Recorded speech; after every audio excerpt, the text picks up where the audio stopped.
Salut à tous, je m'appelle Arwen Samplicini et donc moi je suis joueuse de rugby à 15 depuis à peu près 3-4 ans et il faut savoir que le rugby, bon je pense que vous vous en doutez un peu, donc c'est un sport assez violent. On va avoir à peu près une centaine de plaquages par match en moyenne, en tout cas c'est ce que je dirais. Et suite à ces plaquages, on peut avoir la tête qui se cogne, du tête contre tête, plein de petits accidents qui sont pas forcément volontaires et qui vont créer des lésions au niveau du cerveau. On appelle ça donc une commotion cérébrale ou un traumatisme crânien. Et malheureusement, c'est suivi de symptômes comme des vomissements, des nausées, de la perte de mémoire, de la confusion, beaucoup de choses qui sont assez néfastes pour le corps humain. Moi, il faut savoir que j'ai eu 2 commotions. La première, j'étais en amateur, j'ai pris un crampon dans la tête et je me suis assez débrouillée seule. C'était avant le confinement, c'était assez compliqué.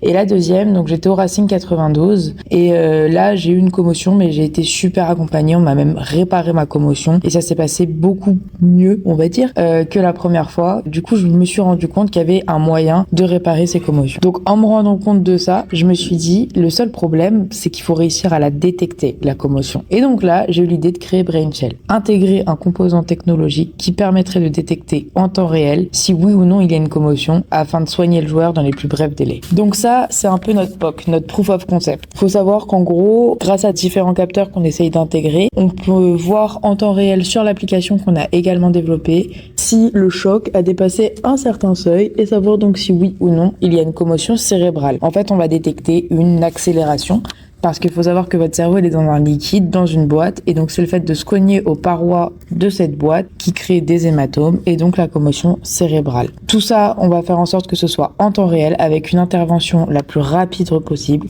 et également conserver ces données afin d'avoir un vrai dossier médical sur le joueur. Alors n'oubliez pas, avec BrainShell, votre vie ne sera que plus belle.